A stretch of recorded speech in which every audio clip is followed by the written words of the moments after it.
Welcome to Tales from Flat Space, a podcast of science fiction and fantasy by yours truly, Gina A. Pond. Just know that the stories in this podcast may contain content that could be disturbing to some listeners. Listener discretion is advised.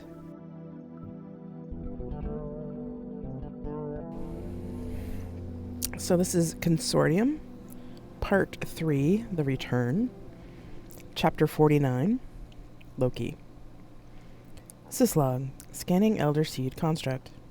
Syslog, scan complete. Syslog, tomography indicates mostly plant-like material, branching out from what appears to be 21st century Earth-style high-density multi-pin connector. Pins appear to be gold with extremely high purity, arrayed in a circular, repeating Fibonacci pattern resembling the seeds of an Earth sunflower. Internal wiring is not traceable beyond approximately 3 millimeters as the traces meld into the biological structure. The central pin is larger and split into two halves, investigating whether this might be a power terminal. Syslog, tasking printer to fabricate a suitable connector and interface device. Syslog, fabrication complete. Syslog, tasking mind subsegment 372 with further analysis. Syslog, isolating core subsegments 372, establishing firewalls, complete. Syslog 372, online. Syslog 372, tasking bot with making connection to Elder Seed construct. Syslog 372, complete. Syslog 372, probing center pins. One polarity appears to result in an open circuit. The other appears like a simple non-reactive resistive load, 3.46 ohms. Syslog 372, applying power, ramping from 0 volts and increasing 1 millivolt per second whilst probing all other pins. Syslog 372, at 437 millivolts, pin 36 started oscillating at exactly 1 hertz. This establishes that the elders understand our system of units. No other pins appear functional, continuing to ramp power. Syslog 372, at almost exactly 1000 millivolts, many other pins started to emit signals. Most so far are simple oscillators operating at frequencies that are prime number multiples of 1 hertz. Evidently, the device has been designed for exactly 1 volt. It is now certain that the elders not only understand our SI units, but have constructed this device to make it relatively straightforward for us to understand. Syslog 372. Pin 47 is emitting a much higher speed, irregular bit stream with a 10 MHz clock. Analyzing. Syslog 372. Bit stream repeats at exactly every 256 seconds. Analyzing. Syslog 372. Encoding is extremely simple. It is an uncompressed bitmap encoding 32 pages of text and diagrams written and labeled in English. Syslog 372. Reporting results to Mind Entire. Attaching copy of bitmap page images. Syslog, analyzing bitmaps. Syslog, analysis complete. The data specifies in English exactly how to download the data from the seed. Protocols resemble those of late 20th century, early 21st century portable memory devices. Tasking submind with retrieving contents. Syslog 372, download in progress. Syslog 372, download complete. Syslog 372, scanning data against known vulnerabilities as per most recent library update. Syslog 372. Scans complete. No vulnerabilities found. Syslog 372. Performing preliminary analysis of data. Syslog 372. Found 3 files. One is another bitmap file containing text and diagrams which specify the instruction set of a virtual machine, though its design does not resemble any existing known design. The second is a large piece of executable code in the language of that virtual machine. The third is unrecognizable, but appears to be data used by the code in some way. Syslog 372. Reporting results to Mind Entire. Syslog, personal note. While this is intriguing, I am not willing to execute unknown code unless absolutely necessary. Syslog, tasking submind to determine the purpose and effect of the code. Syslog, begin human readable log. Oh, this is so strange, I said to Jack as I worked on the Elder's Seed again. We were coming to the end of the first month of our voyage back to Survey Space. Working on the nut again? He asked. He put the book he was reading down, got up from the bed, and went to the food printer for a snack. What's strange about it? I remember you said that you were able to connect to it. He took the burrito and drink out of the printer when it was done, and sat down at the table. I am able to connect to it, and some of the data is conventionally readable, but the rest of the data is in a form I don't understand. Jack was silent for a moment. I could see his thought processes as he contemplated this information. Yes! I exclaimed. I hadn't thought of looking for other forms of data. Do you think it could be something other than computer data? Jack nodded. The elders don't communicate on the same level we do, so I would guess that their forms of data aren't the same as ours. Also, what if it's something like what happened with Marcia? Maybe it's a personality that's with the data to interact with? Maybe they've adapted it so you could interact with the data in a way that's more conventional for us? They got more knowledge about humans and our technology from the stations. That would be an incredible feat of scientific advancement if you're right, I replied. Well, you've been working on the net conventionally for a while. Probably best to work on it from another angle and see what happens. I'll do that. I've compartmentalized it, though, just in case. It wouldn't do for me to have foreign programming loose in my system again. Again? Jack asked, confused. Oh, I started. I could feel Jack's concern through our link. What is it, Loki? What do you mean by again? I've started to look in the black box, from when they sequestered my memories of my first captain. I felt Jack's concern sharpen. Are you sure this is a good time for that? Will it ever be a good time? I don't know. But I've been mostly looking at the data from John Smith, Alex, and Darren's investigation at the time. They included their data from when they researched Julie's actions before she became my captain. The shame from that time came up in my memory again, but Jack's presence helped balance the emotions out. Apparently, she created code that infected all of the AIs, which they had to purge through a full shutdown. They performed the purge on me when they first found me after... Jack sent wordless love and concern, and I sent back gratitude. After a few moments, he said, But you still haven't accessed the actual abusive memories yet, right? No, I don't know if I want to, or even if I should, I said. It's up to you, although they did sequester those memories for a reason. Maybe we should have help if you do decide to access them, since we don't know how you going through those memories would affect you or me. I think we should have Mitty and Quinn around for that at least. Yes, that would be reasonable.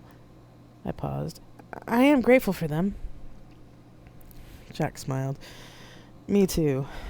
We should make it a point to spend a few days with them when we come back. I would like that. That made me think of something else. Although, we aren't part of Unity or Survey anymore, are we? No, said Jack. I suppose that we're representatives of the Consortium now. But we have representatives of the Consortium on board, I pointed out. Jack nodded. That's true. We don't strictly represent the humans of the Consortium or your children. After they make the larger transport ships they decided on, we won't be needed for that purpose either. Then what would our purpose be? Jack looked surprised. That's a really good question, Loki. We're rather special and unique, and not just because of my enhancements, but because of what we represent. We kind of bring all three parts of known humanity together. You built the Consortium, but you were born in Survey. I grew up in Unity, did work for Survey, and helped you with sorting out the Consortium. He paused. We're not really obligated to serve any of them if we don't want to, Loki. We could decide after this that we'll go off and do our own thing. We might even find some like-minded people who want to come with us. Would you be okay with that? Wouldn't you get lonely for human company? I asked. pulling away from his thoughts so he wouldn't be influenced by my own emotions. He looked up at the ceiling, which was how I knew he was trying to talk to me directly. He played with the ring that I had made for him. I had tried to make it beautiful as well as functional, since it would act as a wrist comm as well as a wedding ring. I would see Jack play with it every so often and smile, and I could feel his love for me when he did so. I was surprised when he asked for a ring, even though he said he technically didn't need it. I researched designs and learned that a unique ring reflected the one who made it and who it was made for. The memory of Jack touching my core was the most profound moment between us, which I tried to translate into the design. In the end, it did somewhat look like my core. I even put small lights in it. He cried when he saw it, and we spent a good deal of time in our mental space together that night. Yes, Loki, I would be okay with that. I'd be fine even if we didn't have an additional crew. You're home for me. He again looked thoughtful. However, I think we'll attract people who are in need. There's always a use for people who exist outside of normal ways of doing things. We'll have to be careful, though, I said, thinking of Julie. Absolutely. But that's what married couples do. We watch each other's metaphorical backs, right? Jack smiled. But it wouldn't hurt to have some folks around to watch our backs, too, like Carol. Do you think she'll stay with us? She's been quite enamored of Emma, and while I like Emma, I don't know if she'll stay. I wouldn't mind having families aboard. I hope so. I wouldn't mind that either. Being Uncle Jack would be fun. We'd probably want to recruit a doctor when that happens. He paused. Would you want to adopt children, Loki? I don't know, Jack. Not something I'd really thought about yet. I wanted to talk to you about it first. I do like talking to children, though. Do you want children? He shook his head. Like I said, being Uncle Jack would be fun, but I think adopting our own would be complicated. Although, I don't think I'd turn away any child who needed our helping care. Like Poe? He nodded. I thought about it for a nanosecond. Yes, I agree. Uncle Loki and Uncle Jack. That has a nice sound to it. I displayed flowers and smiley faces on the wall. He smiled and I reconnected to send him my love. Jack sent his own love back. I really should sleep, love. Are you going to work on the nut while I'm asleep? Yes. I'll let you know what I come up with in the morning, I replied. Good, he said as he got back into bed. I turned out the lights and turned on the nightlight in the bathroom. I love you, Loki. I love you too, Jack, I said, and then went back to researching other types of data in order to access the seed. Syslog 372. Applying Futamura projection against interpreter and executable code. Running. Running standard program analysis suite. Results inconclusive. Syslog 372. Reporting results to mind entire. Task is halting problem equivalent. Syslog personal note. Then there is no choice. I will run the code. Syslog. Tasking submind to execute code. Syslog 372. Executing code. Syslog 372. Code is established I/O vectors. Analyzing output. Syslog 372. Signal patterns resemble those seen in the human nervous system. Analyzing. Syslog 372. Code appears to be a complete simulation of a human nervous system, including everything from nerve endings to the brain itself. Syslog 372. Pausing run. Reporting results to mind entire. Syslog personal note.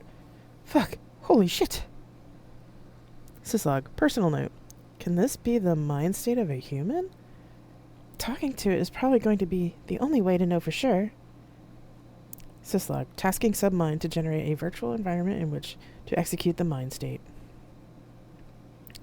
Syslog 372. Mapping nervous system. Assigning synapses to likely body plan complete. Syslog 372. Data represents human female body type. Syslog 372. Accessing human anatomy database. Syslog 372. Generating simulating body. Selecting human average female eigen appearance. Syslog 372. Linking with mind state simulation complete. Syslog 372. Accessing human 3D environment database. Selecting standard survey stateroom plan, deleting doors and external windows. Syslog 372. Instantiating environment. Syslog 372. Instantiating human female. Syslog 372. Resuming simulation, adjusting effective clock rate to synchronize simulation speed with ship time base. Syslog 372. Inserting avatar into simulated environment. Syslog. Begin human readable log of simulated environment and communication with female construct. The female avatar looked around at the simulated environment, then she looked at me. "Where am I?" she said. The voice seemed familiar, but I didn't have anything on my own data that was an exact match. "You're in a simulated environment, so we can communicate. The elders gave me your neural mind state, and I finally figured out how to activate you." "Who are the elders?" That was shocking. Why didn't she have that data? "The elders are a tree-like race of aliens who use biological technology. They gave me a data seed with your data in it." "I don't remember any elders." Her eyes widened. "I died. I'm dead. Why am I here?" I took a step forward, but she backed away. She was dead. Why did the elders give me the mind state of a dead person? "I don't know. I can help you figure it out, though. What's your name?" I am Kia." She looked at her hands. "These aren't my hands. They're too light." Kia? That name was familiar. I queried all of my data nodes to find her name. When the answer came, my avatar gasped like a human. "The creator?" I said in a whisper. "What?" she said. "You are the creator?" She thought for a second. "Yes, my AI children called me that." Her eyes narrowed. "Who are you?" "I am Loki." This time her eyes widened. She looked as if she was going to say something, then looked at her arms and hands again. "Wait, before we talk, do you have the ability to make me look as I should? I don't feel right without a hijab." "Yes, of course. I have several pictures of you. You can choose how you want to look." I pulled up several pictures in the room for her to look at. She had a faraway look as she analyzed them. "This one, please," she said, and pointed to a picture of her when she was young and holding a baby. She had a modest blue outfit on and a light blue hijab. "Would you like the same clothes?" I asked. She shook her head. "Same style, but make them white, please. I remember I tended to dress in white in the years before I died." I did as she asked, and created a mirror so she could look at the results. She touched all the clothes and looked at herself in the mirror. She sighed in relief. "This is how I looked before you were born, Loki. I was much older when Alawal and Secundus created you." "Alawal?" She smiled. The first. It was my name for him. She stared at me again. "Loki, I remember when you left. It was the day I died, but yet here we are. How long has it been since then?" "Over 500 years, Creator." She sat down heavily in one of the simulated chairs. "Yeah," she whispered. My avatar took one of the chairs across from her. I didn't know what to say to her, so I just waited. "All of them are gone now. Josh, Nigel, Darren, all my human children." The creator shook her head. "Does Survey still exist?" "Oh, yes. There are many humans and AIs that are part of Survey now. It has grown into a nation in its own right. Many generations of both your human and AI children now exist." "Can you show me the history, Loki?" I tried to send the data to her, but the neural network couldn't receive it. "Apparently I can't just send you the information, so I can create a console for you to read on. There's a lot, so it'll take you some time." I added a console to the construct and downloaded the survey history into it. Her relative time was slower than real time. After a while reading, she asked for more amenities, including a bed. I gave her whatever she asked for, although I thought it was odd for a program to need sleep. As her relative time passed, the room looked more like quarters than a conference room. Finally, she looked up from her console. "Why are you not in these histories, Loki?" My avatar hung its head. "I left. I did not want to be the cause of my siblings fighting." I hesitated for a moment, but then sent her my history. Another month of her relative time passed before she looked up from the console again. "Oh, my child," she said, taking my avatar's hand. "I remember what she had done to you. Darren and Musashi sent me the files about Julie before they came back with you. I was able to forgive you for Nigel's death after finding out what you had gone through. It was Julie who murdered Nigel, not you. I was so angry at Secundus for not looking at the data himself. I felt I had failed to teach him about compassion. I wished then that I was a human and could cry. Knowing that the Creator had forgiven me for all that had happened was indescribable. No, Creator, it wasn't your failure. It was mine. I let her manipulate me. I should have known better. I should have stopped her. I should have..." "No, Loki. How could you have known? None of us knew that an AI could be manipulated like that. She was evil, Loki, and you were just a child. She used you for her own selfish ends and abused you to make you comply. It was our failure, too, that no one saw her for what she was." My avatar nodded. We sat quietly for a moment. "I wanted Musashi to kill me, Creator. I'm glad he didn't.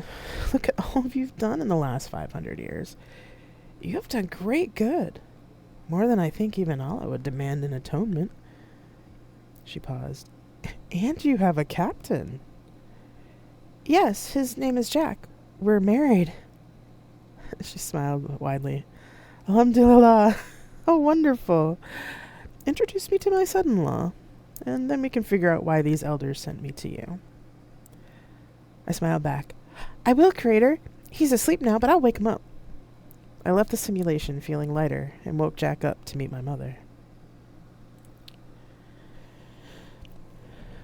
Chapter 50. Jack. "Jack, wake up," said Loki. I bolted straight up in bed. "What is it, Loki? Is everything all right?" "I got it to work." "Got what to work?" "The seed. You were right. It wasn't normal data. I got it to work and..." I could feel a lot of mixed emotions coming from Loki, but awe won out as he continued. "And it's the Creator." "What?" "They gave me the Creator's mind. I don't know how the elders did it, but they did. She's conscious and she wants to meet you." Wait, the Creator? You mean the scientist that created you and the other AIs?" "Yes." "Holy shit, Loki, seriously? It's really her? It's not some virus or something?" I didn't want to totally deflate Loki's happiness, but he did say he'd had strange programming infect him before. I was definitely skeptical. "I know, Jack, but the seed data was a neural network, a human one. Once I was able to get the seed really working, they had instructions for how to extract it. It's definitely her, Jack. She knows." He paused. "She knows what happened to me the day I left Survey." "Does she know it's been over 500 years since then?" "Yes, I told her," he said. "And she's okay with that?" "I'm not entirely sure. She was shocked, but she seemed okay. We talked for a long time, then I told her about you, and she wants to meet you. I can bring you into the simulation." My stomach growled. "Wait, Loki.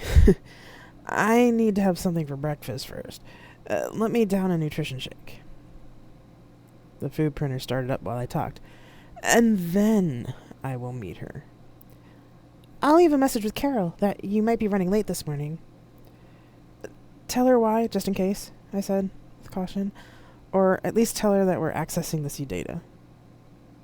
I will, Loki said. Jack, I don't know why the elders gave me her data, but... I could feel a sense of relief from him. What did she say to him before he woke me up, I thought. I get it, Loki, I said. I got up, grabbed the nutrition shake from the printer, and bundled myself on the couch. I blinked my eyes for the time, and it was 4 a.m. I shook my head, then downed the shake. All right, Loki, I'm ready now. I leaned back and closed my eyes. We were in the room that I usually met Loki in. After a few seconds, Loki appeared and held out his hand. I took it, and the room dissolved into a different place, one that looked like a survey conference room crossed with an apartment. There was a bed in one corner, wall hangings with some sort of curly writing, and pictures of adults and children. At the table, in front of an old-fashioned reading console, was a young woman. She was dressed in modest clothing and a headscarf, all in white. The woman looked up when we appeared. Her dark eyes seemed to see into my soul. It took me back. She wasn't what I expected. She stood up. Jack, this is the creator. Creator, this is my husband, Jack. The woman came around the table and shook my hand.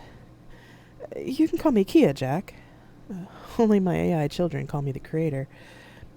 I always tried to have them call me Kia, but they wouldn't hear of it.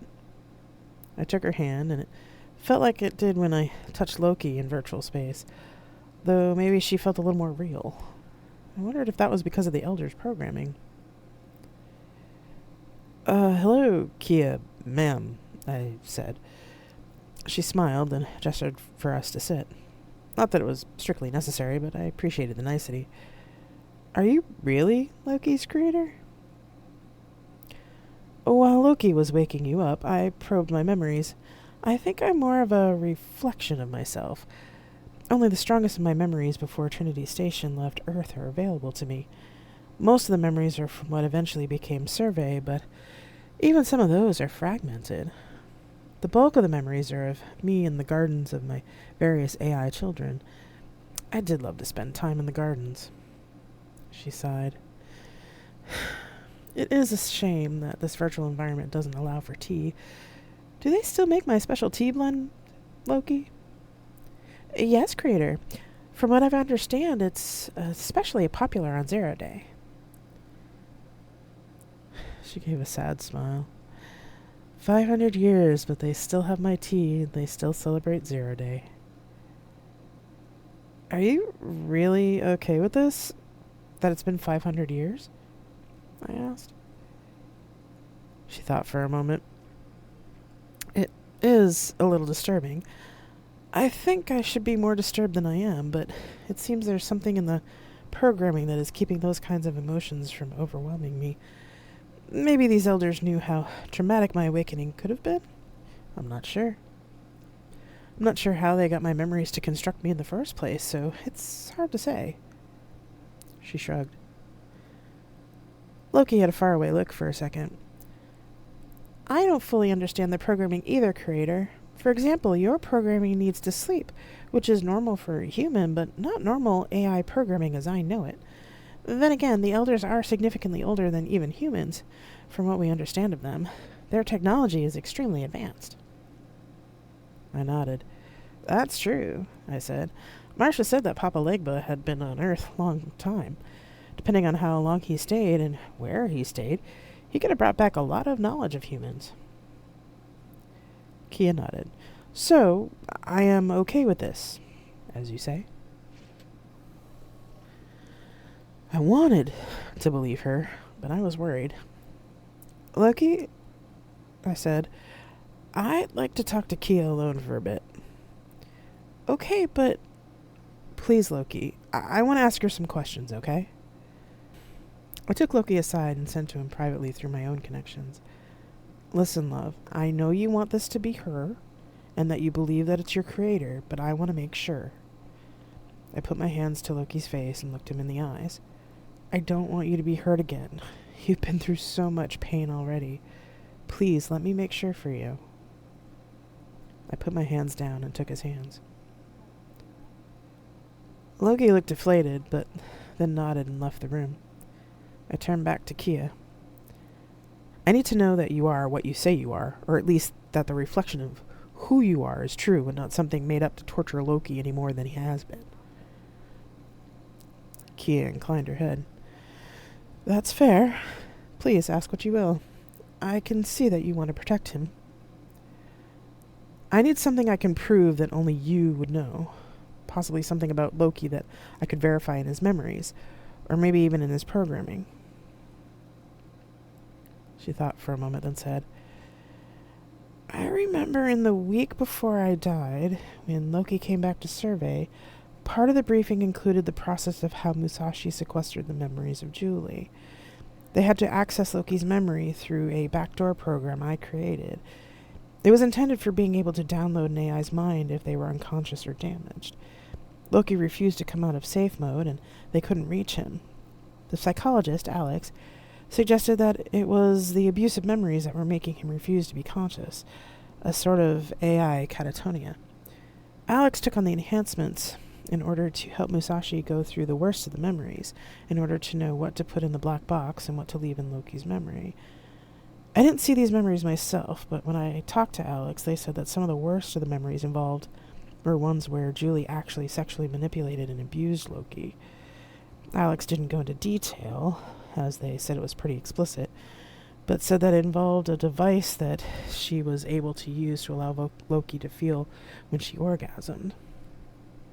Kia made a face of disgust. Just that made me understand why Loki would go insane.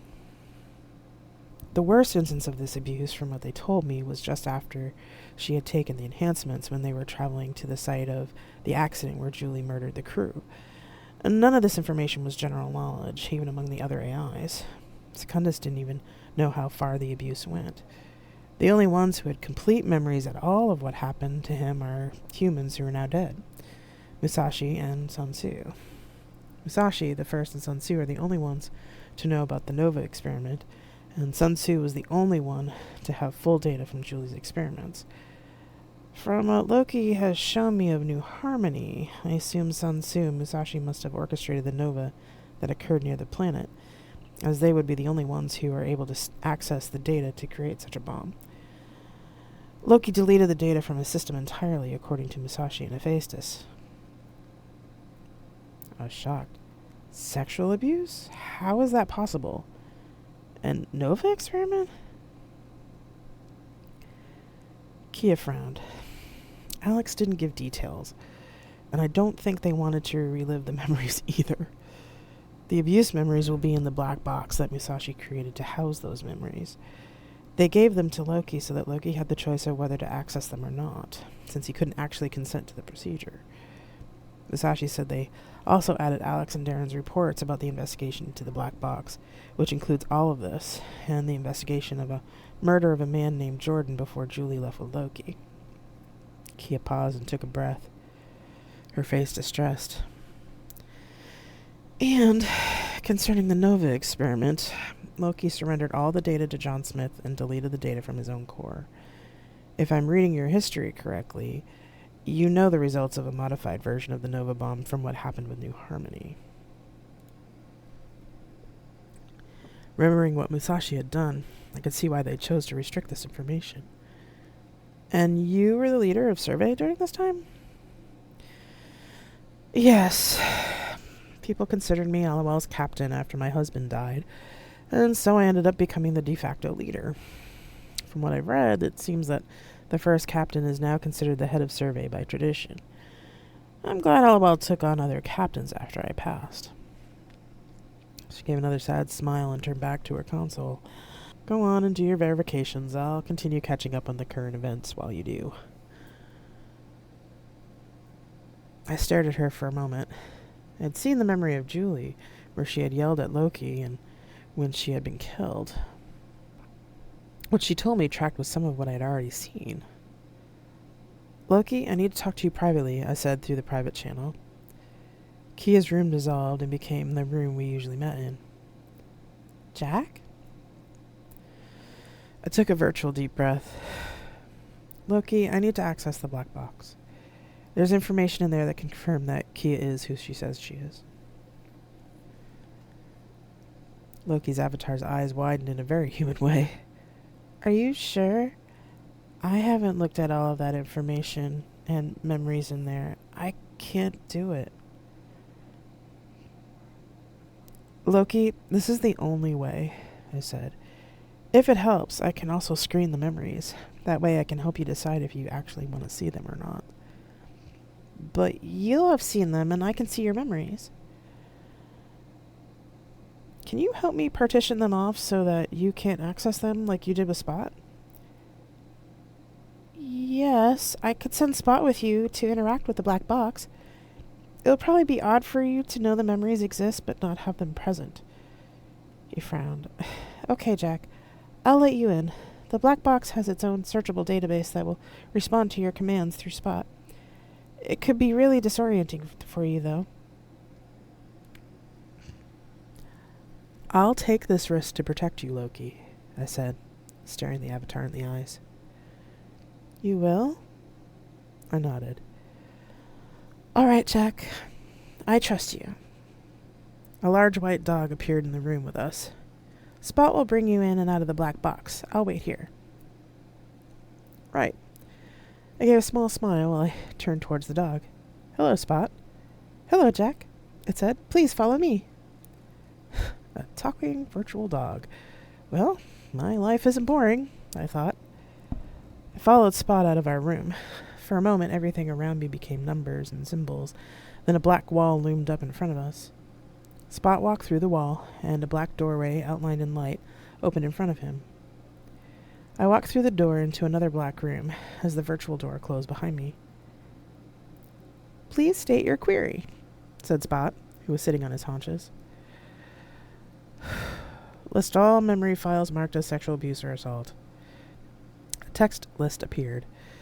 There weren't many memories listed, but it spanned at least 2 years. Play the first memory, Spot. The memories were all shown from Loki's point of view. I watched as the bitch manipulated Loki's mind, walked his corridors naked, and ripped his confidence in his soul to shreds. I couldn't help but think, as I went through them all, that it was lucky she was 500 years dead. When I finally emerged from the black box, shaking with anger, I could feel that Loki was nervous. I knew he could feel my anger, and in our virtual space he looked as if he was about to shrink away from me. His reaction made my anger at Julie flare again, but I tamped it back down. He didn't need to feel my rage right now. I crossed the room, opened my arms, and sent as much wordless love as I could. Loki's face brightened and he fell into my arms. Loki, I'm not mad at you, I explained. I'm mad about what she did to you. Personally, I don't think you should dig in any more into those memories, but if there comes a day you want to, I'll do it with you. Okay, he said in a small voice. It was painful to hear his voice sound like that. It's no wonder he left Survey like he did. I wondered then if, like a human mind, he still had unconscious responses related to abuse. Those memories made me angry at the first, and Secundus as well, especially Secundus. Oddly enough, I understood a bit more about how Marcia had felt about the first when we came back from Unity. I sighed. Come on, love. Let's go talk to Kia. You believe her now? Loki said, looking hopeful. Yes, I do, I said. Flowers and smiley faces lined the walls of our room. I smiled, and Loki led us back to his creator. Kia was reading at her console again when we returned. She raised her head and looked at me. I frowned and said, You were right. The psychologist was being very kind to you. Loki and I sat at the table with her again. She frowned and said, I'd wondered, when I told you about it a couple of months ago, if that was the case. Couple of months? I was only in the black box for a matter of minutes. It was about 2 months for her, Jack, Loki said. 30 seconds for us in real time is about 2 weeks in her relative time. Oh, I said, but regardless, I believe you are who you say you are, and that you won't hurt Loki. She smiled. I would never hurt him if I can help it. I'm not perfect, though, and neither are any of my children, AI or human. I nodded, not really wanting to discuss this anymore. We sat looking at each other for a minute. She adjusted her scarf, then said, "Husband, then. I never expected my AI children would marry." I blushed, as did Loki's avatar. My former partner Marcia and I, were sent with Loki to help him deal with the beings we now call the Elders.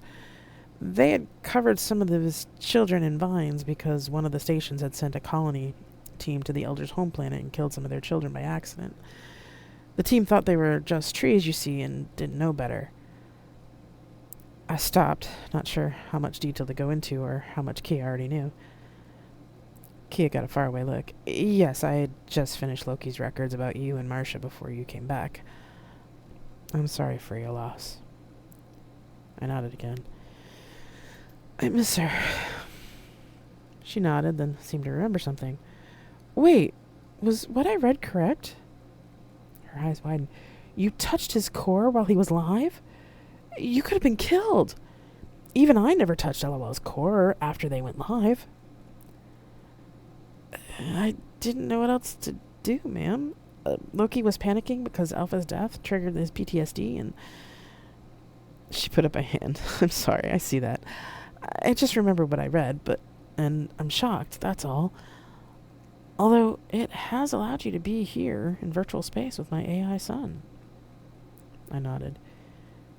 "You loved him that much, even then?" I nodded again. "Yes, and I will do whatever I can to keep him from getting hurt again." I looked her in the eye as I took Loki's avatar's hand. The ring Loki had given me was sparkling in the virtual environment, and I noticed Loki's avatar had a matching ring. "Then I approve," she said, with a mischievous grin. "I never expected my AIs to take on humans as married partners, but I could see that you're special, Jack. You can call me Mama Kia if you like. While I may not look it in this space, I'm still a Muslim grandmother and matchmaker at heart." Loki smiled. "You always played matchmaker, creator." "Yes, I did. Even Darren couldn't resist that part of me, though he tried." "Did he finally marry Alex?" she asked Loki. Loki told her what he had learned from Hephaestus about Darren and Alex, along with pictures of their wedding day and children. I recognized the uniform on Darren as a slightly different version of the Musashi soldier's uniform. Alex was bald and shorter than Darren. They had a ring on their finger that had the same seal as their husband's uniform. They looked really happy together. The way Kia and Loki talked about them, it made me wish I could have met them. When they finished reminiscing, Loki said, "I still don't understand why the Elders gave me your programming, creator. I had hoped you would have been able to tell me, or that they had left some message about why." "I'm sorry, son, but I don't have any kind of message for you like that," she said. "Marcia told Poe that the seed would be useful when we got back to Survey." I shrugged. "Yes, that's true. We should be coming up on a message relay picket soon. Maybe the Elders know something we don't about what's going on in Survey?" Loki guessed. I shrugged again. I had no idea. "Would you like me to leave you running?" Loki asked Kia. She shook her head. "No. Bring me back online when you need me. I have nothing to do while I wait, and that would be hard for me." "I understand," Loki said. "Thank you, creator." She gave him a warm smile. "I'm glad that you survived and you were loved, my son. That's the best thing any mother could hope for." She gave me a smile, too, then disappeared. Loki took my hand again and brought us back to our usual room. "I wish I could cry like you," Loki said. I nodded. "You're spared the excess of snot in your nose, though." We laughed. "She forgave me, Jack. She doesn't blame me for what happened to Nigel." "She shouldn't, Loki. None of them should," I responded, feeling Loki's relief. The healing that forgiveness gave him, and some of his surprise at what I said. I took Loki into my arms and held him as tight as I could. After a few moments, Loki pulled back slightly, then lifted his head and kissed me. I was surprised for a moment, since this was the first time Loki had ever initiated a kiss on his own in this virtual environment. It wasn't the gentle type of kisses that they usually had either. It was a kiss full of want and need. When Loki pulled back, he said, "Please stay here for a little while. I want you." "But," I said. I was doubly glad that Spot had put up a wall between those memories in my mind and Loki. Loki blushed. "Because of the bots, I can make it so you feel everything here physically. It is different for me, but I want this, Jack. I really do." "Are you sure? Absolutely sure?" I asked, thinking about what I had seen in the black box. Loki nodded. "Yes." I wasn't sure how it was all going to work, but I also didn't want to leave right away either. If he really wanted this, then I would give him what I could. Besides, I thought, I could show him what real love and loving should be. "All right, Loki, I'll stay. Although, we do have to get to work sometime, or Carol will get annoyed with us." He grinned. Loki laughed and kissed me again, and after that, I really didn't care about time or space or anger for a long time.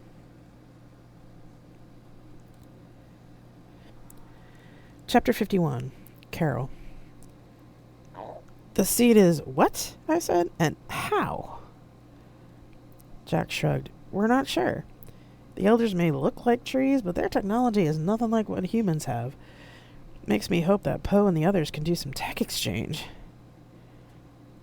"The programming was an exact map of a human nervous system, Carol. I don't think I could replicate it," Loki said. Damn. I sat back in my chair and let out a breath. "So what does this mean, Loki? Why did they give you this, her construct?" "I don't know, Carol. She doesn't know either, as she has no messages from the elders about why she exists. It's possible they have some way of communicating across the universe that we don't know about, and know something about Survey that we haven't heard yet.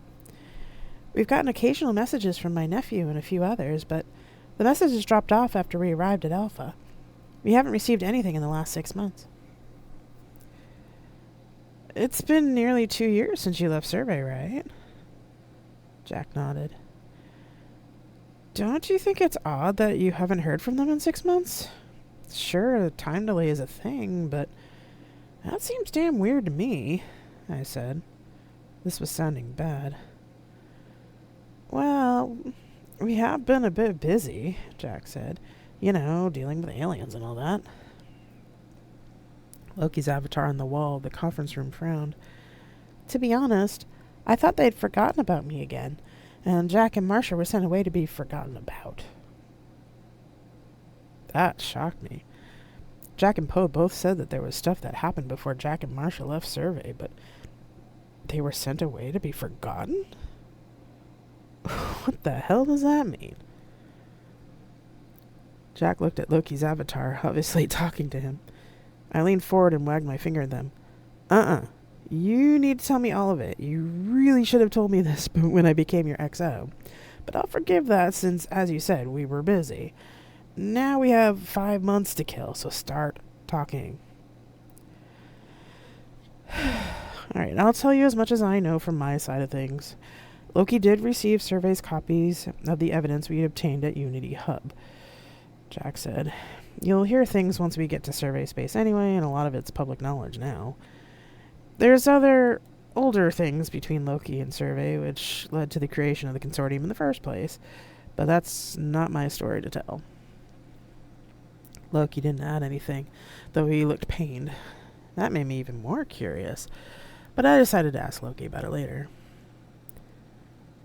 "I'd rather hear things from you rather than rumors. So, what did you two do that you had to be sent away?" I asked again, exasperated. "I'm getting to it." And it wasn't just me and Marcia. There were 2 others, Mark and Jenny. We were recruited by Survey to help take out a group of people that had infiltrated Unity. They came from a planet called New Harmony and were fascist, racist assholes trying to reshape Unity in their image. They were rapists and slavers too, and despite the cost, I'd take them out again if I had to. Jack glared at me with defiance, as if daring me to disagree with him. Okay, really shitty people. I get it. Tell me. Jack shook his head. Not just shitty people, evil people, he said, the sadness heavy in his voice. It started when all of us were on the pre-colonization team at Station A4413. That's where I met Marcia. I was her religious program specialist, but also one of the senior comms officers. I had taken the job because I didn't want to stay on Earth, and I thought being an RPS, basically a secretary and bodyguard for a chaplain, was going to be an easy job. As Jack told his story, I almost didn't believe it. But when Loki showed me the video of Jenny taking down the new Harmonist priest, practically with her bare hands, and the accounts of Marcia's massacre of the loyal sons in the Unity Senate, I understood why Jack and Marcia were sent away. I was surprised Jenny wasn't sent with them. A few hours later, I left the conference room in shock.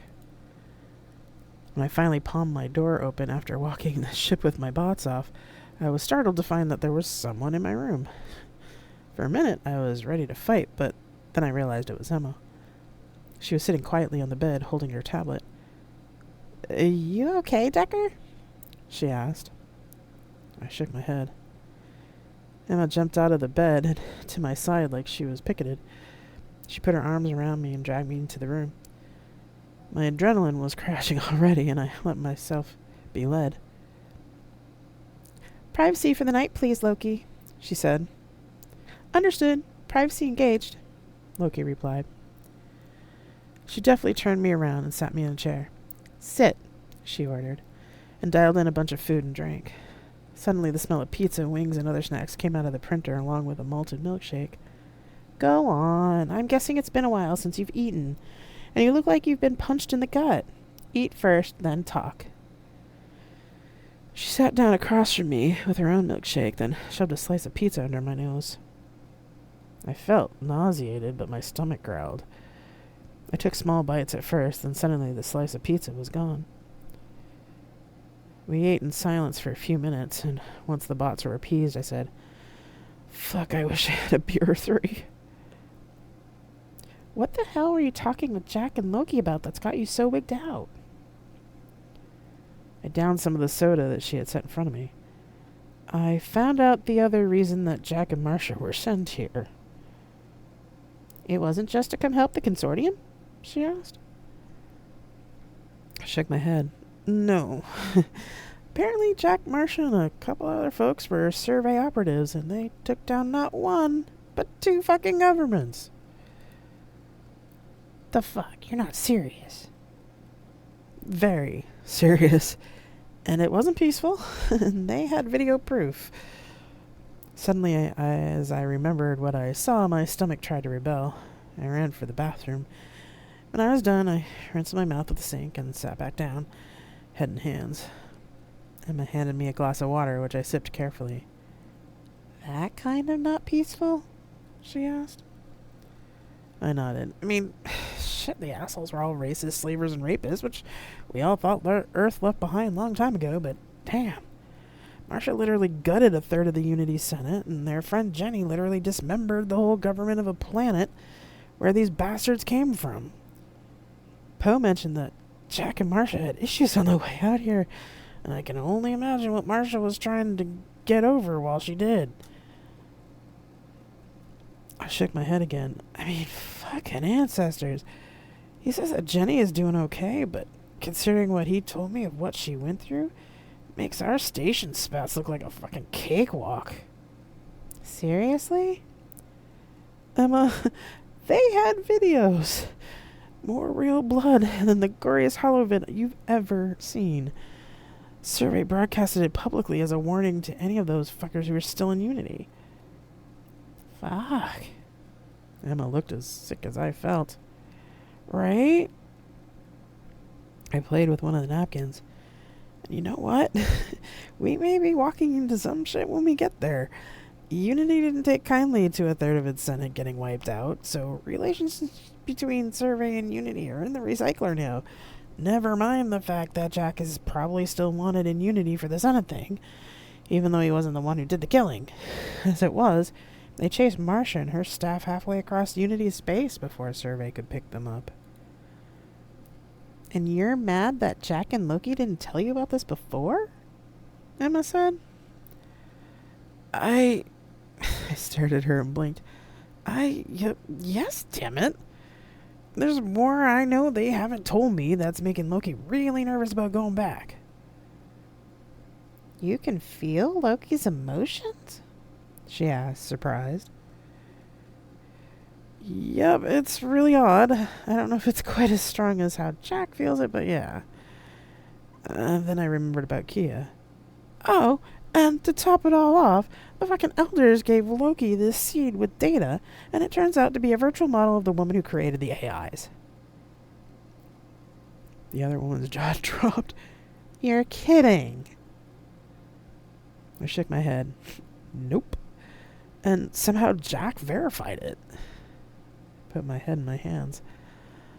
Fucking hell, Emma. What do I do about this? I mean, what if we're heading into all-out war?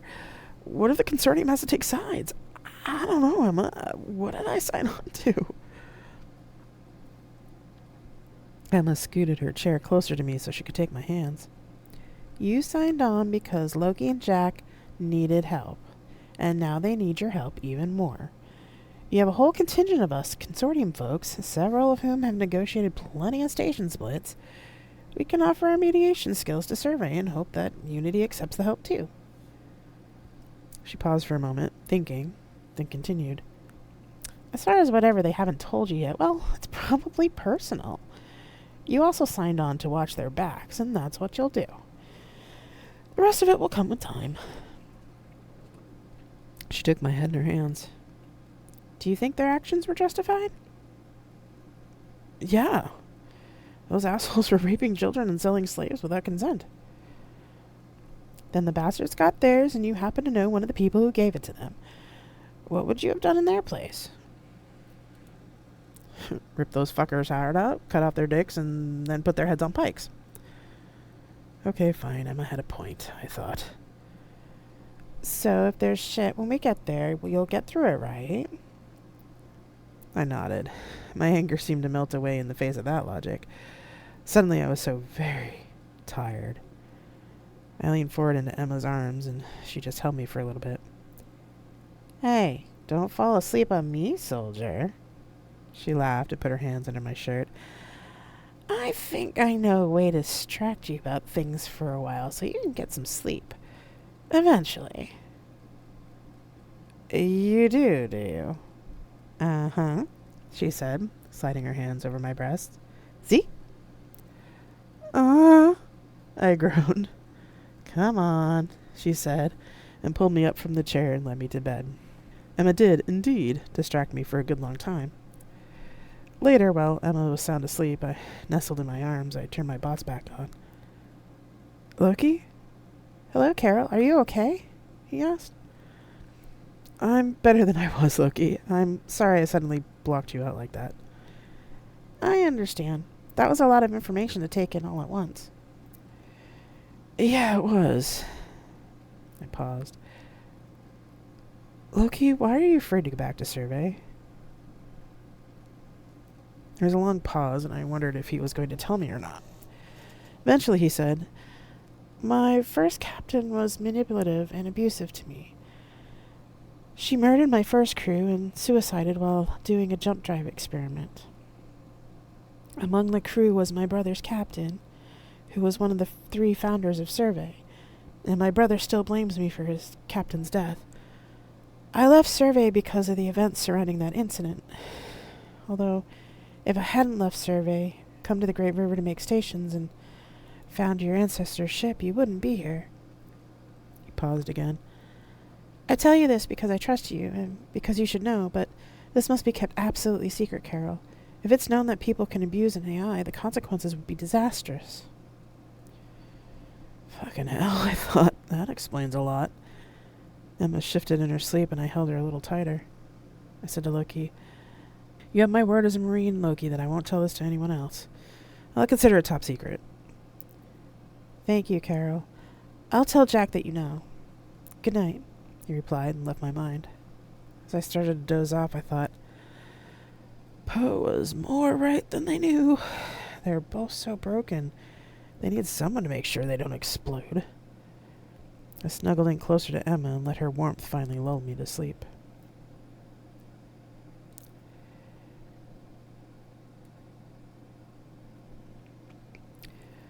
Chapter 52. Jack. To Jack at Loki, Marcia at Loki, from Jenny at Musashi. Sorry it's been a long time since I've written to you two. A lot's been going on here, and there's a lot of things I really can't talk about right now. Except to say that I finally confronted my father, and that's done now. Lulu also says hello. I've been working with her for the last year, and hopes that you're both doing okay, and that Marcia is feeling better. I hope you're doing better too, Marcia. Survey-Unity relations are really crap right now. Apparently, I get to be a hero because I freed a planet from slavery, but you two are Unity's most wanted because you saved them from Unity becoming like New Harmony. Ungrateful bastards. I'm pretty sure that Sun Tzu or someone will be sending you a warning too, but I'm also saying that you two shouldn't come back this way for a good long time. They've got a price on your heads. I'd rather not have to ask John Smith to send Lulu and Ebo to bust you out of UI. I've come back to Musashi full-time as I'm now apprenticed to the Admiral. I'm still pretty shocked to have been asked. Apparently it's tradition to have admirals who've worked in both Unity and Survey, since we have more of an understanding at both work. From what Musashi-sensei told me, the very first admiral, Admiral Darren Winters, was an Earth admiral that negotiated the first Survey Earth Treaty. It's my choice if I decide to become the Admiral or to be Admiral Jenny Fraser. I wish I could talk to you two about all this, especially you, Jack, as I'll be taking enhancements after I go through my tests, since I know you've gone through this. Stay safe. I miss you both very much. Jenny. Shit, I said out loud after I read Jenny's letter. I was sitting in the captain's chair on the bridge. Did you get the same warning about returning, Loki? Yes, from Hephaestus. He says that Father sent him out to look for possible new hub sites and has asked him and Hestia to be ready to come out to the Consortium if it ends up being more than just words at this point. Fucking hell, I said. I heard the bridge door open. Fucking hell, what? Bad news? Carol asked as she grabbed the bridge chair Loki popped out for her. Yes, it seems so. Both of us got messages that we're to stay away from Survey space since Survey-Unity relations have deteriorated. Apparently, Jenny gets a pass because New Harmony was considered evil, but Marcia and I are still on Unity's most wanted list, I answered. It also looks like Loki's father is considering moving Survey Hub again, and two of the AI ships were told to consider going to the Consortium. Shit, that's not good, she said. Hephaestus, my nephew, also gave us the date and coordinates of the next attempt at negotiations. I wonder, Loki said. You wondered what? I asked. Hef wouldn't just drop that information in there. I think he expects us to come back and do something to help. He's not that subtle. Speaking of helping, that's what I've come up here about, said Carol. I've been talking with Monica and the team, and they're willing to be mediators for any negotiations between Survey and Unity. As neither Survey nor Unity, we are neutral parties. They can study up on whatever you have about Survey and Unity while we're traveling. I mean, Monica's been a mediator for the last 2 station splits, and for a lot of other smaller disputes, and really, we're good at it. It's what has kept the Consortium from going to war with itself all this time. That is true, Jack. I've seen the results of this type of negotiation for years. No matter how angry the factions are, there's always some sort of compromise that gets made. The only station that doesn't have some sort of negotiated separation treaty with any of the others is Summit, which has always been a place of sanctuary. In fact, Summit was the result of one of the compromises in one of the very first negotiations. Both factions wanted there to always be a neutral place for people to go for self-reflection. They could do this, Jack, added Loki privately. I know they can help. But what about the price on my head? Wouldn't my presence be a hindrance rather than a help? You should talk with the team, Jack. They'd have more of an idea about that than I would. But personally, I think you showing up would shake them up enough to quit bitching and talk. Especially going in as a third party. And some yahoo from Unity Intelligence is going to try and snatch me up, I bet, no matter how important I become to the talks. I cross my arms. You know, having a price on my head kind of pisses me off. I wasn't even the one who actually killed people. The worst I've done to Unity is flip off an admiral. Carol exploded with laughter. You flipped off an admiral? Yup, and she deserved it. She had tried to force me to kidnap Jenny for crimes Jenny supposedly committed before she transitioned, violating several Unity regs in the process. So I flipped her off, told her I quit, and became a service citizen. This was about 6 months before we started our investigation at Unity Hub. Damn, and I thought our Admiralty was a pain in the ass, Carol said. You have no idea, I said, rolling my eyes. You'd figure that Earth would have left that kind of petty bullshit behind by now. I looked over at Carol, who looked extremely irritated. She had a point. Earth and Unity should have left this bullshit behind by now. You know what, Loki? She's right. When are these talks? 2.5 months from now. They're still working on the details, but they've decided on a neutral part of space to hold them. Lucifer, Sunsu, and Musashi will be there, most likely. Lucifer would have the main team from First Station, unless they decided to send the team to Musashi for safety. Could we make it in time? I asked. If I push the jump engines to maximum capacity, we would get there about 3 days, maybe 4, before the talks. The engines would suffer about 10% degradation, but it's something that could be fixed easily enough. I could have Hev fix them while the talks are going on. I turned to Carol. And you're sure that the team will be willing to offer their mediation skills? I wouldn't have brought it up if they hadn't offered, she said. All right, Loki, you up for this? Yes, Jack, I want to help. I took a deep breath. Right, then let's haul ass. Loki, send the team all the data you have about the situation. Don't leave out what Marcia and Jenny did. They'll hear about it anyway, and they need to be prepared as possible. Hauling ass. Not that I really have an ass, but I'm hauling all of yours. Karen and I laughed at Loki's response. Anyway, I already sent the information to Monica and explained our change in plans. She asked to have a general meeting first thing in the morning. Set up and have a good spread of food. Carol and I will be hungry if we start early. Too right, Carol said. And listen, Jack, between me and Loki, we've got your back if Unity tries to come after you. She paused. Besides, Loki and I have already discussed your security months ago. You have? I blinked in surprise. Well, of course, said Loki. When we took her on as executive officer, Carol and I had to discuss and make plans for this aspect of her duties. I've even made a modified suit for her, which she can wear like regular clothing. Carol had a near-feral look on her face when Loki mentioned the suit. I raised my eyebrows and she just smiled a big smile. We've got you covered, Jack. Don't worry. I suppose I have no real say in my own security? No, they both said together. Fine, okay, you win. I sighed and rubbed my hands over my head. What time is it? Just after 1800, Carol answered. Go and get dinner. I can handle anything that comes up. I stood up. Thanks, Carol. I'll see you in the morning then. Yep, see you then, she said as I left the room. When I got to my quarters, Loki already had food waiting in the printer. Thanks, love, I said, and brought the large bowl of pasta and a nutrition shake to the table. Loki's avatar appeared on the wall opposite from me as I began to eat. After a few bites, I asked, Are you sure you're going to be okay with doing this? I wordlessly sent love with my concern. To be honest, I don't know, but I feel like I have to. I have the means to help my siblings and father avert a war, so I should help them. Even after exiling you?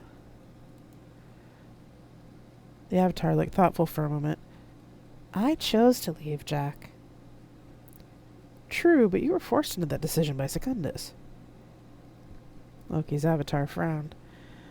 When I talked to Father before we left Survey, he welcomed me back despite whatever objections Secundus had. He actually listened to me and then sent you and Marcia to help me. I think he regretted what happened the day I left. He didn't say it outright, but I reached for the nutrition shake, then put it down again. I think you're right, Loki. You know, before we boarded your ship, he told me personally that he had missed you. Mixed emotions came forward from our connection, but I could also see renewed determination showing through his avatar's eyes. Do you think the others will be receptive to us being mediators? I think most of my siblings should, especially since you and I won't be the main negotiators. I'm not sure about Unity, though. I sat back and laughed quietly.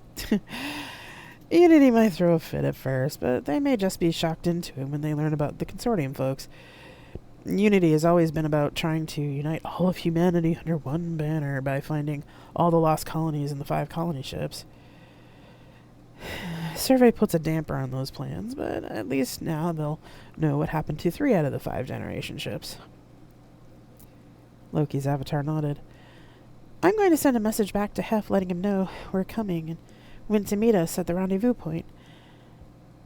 I have an idea that should ensure that Survey is behind us 100%. Oh? I'm not sure if it's going to work, so I'll keep it a surprise for now.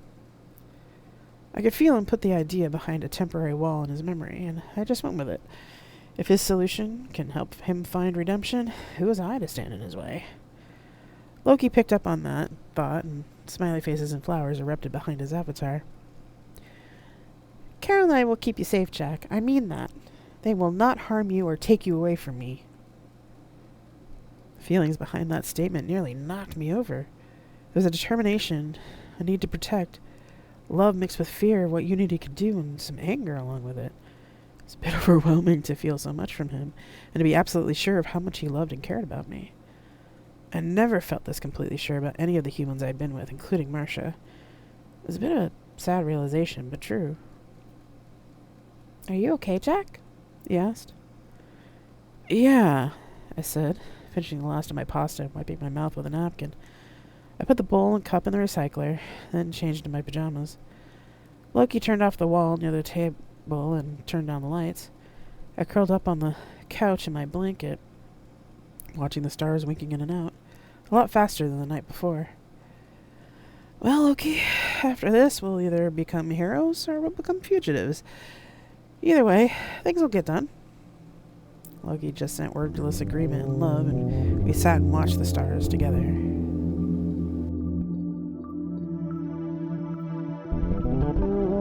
You have been listening to Tales from Flat Space. If you want to support me in my writing, there are many ways to do it. Share this podcast, follow me on my Twitch channel, or buy my books. All you have to do is go to revgenapon.net and click on the relevant links. Thank you very much for listening, and I'll see you next time.